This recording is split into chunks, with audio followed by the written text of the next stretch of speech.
बहूनां जन्मनामन्ते ज्ञानवान् मां प्रपद्यते वासुदेवः सर्वमिति स महात्मा सुदुर्लभः.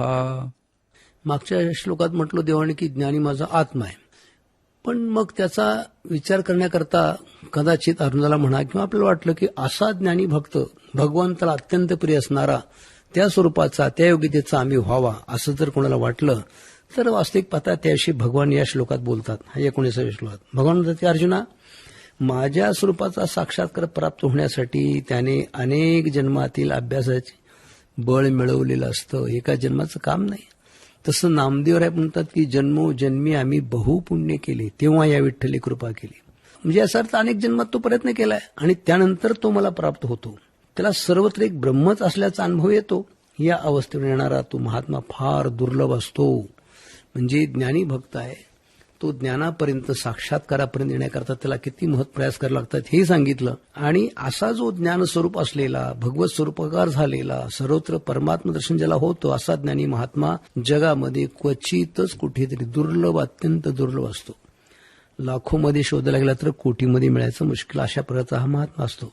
याविषयी मौली पण म्हणतात की तैशी जी गुरु कृपा ओखा उजळली, ज्याच्या जीवनामध्ये गुरुकृपा आणि वस्ती फळाला आलेली आहे, ज्ञानाची ओतपोत पडली, ज्याला ज्ञानाचं स्वरूप साक्षात्कार झालेला आहे, तिथं साम्याची वृद्धी उघडली त्याची दृष्टी, त्यामुळे भगवान परमात्म्याविषयी एकरूपताचीच आणि त्याला आणि वृद्धी प्राप्त झालेली आहे. ते वेळी जयाकडे वास पाहिजे होता मीच आहे काय, तो कोणीकडे पण पाहू दे त्याला मीच दिसतो, दुसरं काही दिसत नाही. सतू म्हणतात की विठ्ठल जळीस्थळी भरला रितळ ठाव नाही उरला, दुसरं काही दिसतच नाही ना. तो निवांत जरी राहे तरी मीच तया, म्हणून असो या परी जो देखे ज्ञानाची वाखारी त्याने संसारलेनी करी आप विश्व. असा तो संसारात राहतो पण त्याच्या दृष्टीने सगळा संसारच धन्य पुण्यरूप कैसा झाला संसार किंवा अवघेची त्रैलोक्य आनंदाची आता असं म्हणलं गेलं.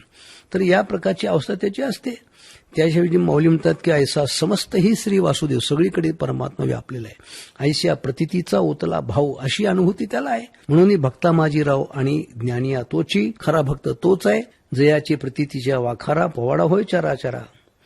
तो महात्मा धनुर्धरा दुर्लभाती, असा महात्मा जगामध्ये भेटणं महाकठीण आहे. अत्यंत तो दुर्लभ अशा प्रकारचा महात्मा असं भगवान म्हणतात. कामैस्तैस्तैर्हृतज्ञानाः प्रपद्यन्तेऽन्यदेवताः तं तं नियममास्थाय प्रकृत्या नियता स्वया. या 20व्या श्लोकात भगवान म्हणतात की अर्जुना, असा महात्मा दुर्लभ आहे, पण बाकीचे भक्त म्हणशील तर ते कसे आहेत. एर बहुत जोडती किरीटी, जयाची भजने भोगासाठी. हे 3 आहेत ना वरचे, आर्त आर्तार्थी जिज्ञासू. हे भजन करतात, हे माझी सेवा करतात, पण कशासाठी, भोगासाठी. यातून काहीतरी भोग प्राप्त आहेत म्हणून. जे आशा तिमिरी दृष्टी मंद झाली त्यांना जी आशा आहे ना काहीतरी मिळवायची आणि ते जणू अंधार आहे, ते जणू की अशा प्रकारचा त्याच्या दृष्टीला तो रोगच आहे जणू आणि त्याची दृष्टी मंद झालेली आहे. असे पुष्कळ भक्त आहेत. माऊली म्हणतात की आणि फळाची हवा हृदय काम झाला रिगावा, की तयाच्या घसणी देवा ज्ञानाचा गेला. काहीतरी विषयाची प्राप्ती व्हावी, संसारातली सुखप्राप्ती व्हावी या आणि इच्छेपोटी हृदयातला ज्ञानाचा दिवाच मावळलाय त्यांचा, तो दिवा विझून गेलाय त्यांचा. आणि अशा भक्तांचा जो संसारविषयक काम असतो ना, त्या वासनेच्या संघर्षाने तो ज्ञान हरपून बसलेला असतो. आणि त्यामुळे आधीच प्रकृतीची पायिक म्हणजे अधीन झालेला, दास झालेला, कुणाचा, संसाराचा, प्रकृतीचा. मग तू म्हणतात की काय करावी ती मोलाची माकडे, नाचता ती पुढे संसाराच्या. असे लोक आहेत. वरी भोगाला घेतो रंक आणि हे भोग प्राप्त म्हणजे भिकारी थांबून बसलं, हे पाहिजे ते पाहिजे. मग तेणे लोलूप ते कौतुक कैसिनी बसती. मग अशी जर अवस्था असेल तर ते देवाचं भजन कसं करतील ना.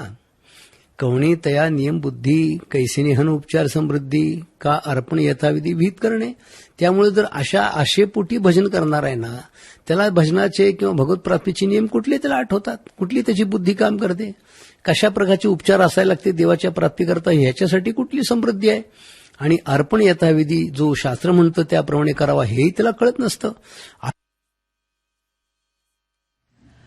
श्रोते हो, आत्ताच आपण विचारपुष्प या कार्यक्रमात गीतासार ऐकलं. श्लोकगायन केलं होतं प्रमोद पद्मश्री श्रीनिवास कुलकर्णी यांनी, तर विवेचन केलं होतं लक्ष्मण महाराज चव्हाण यांनी.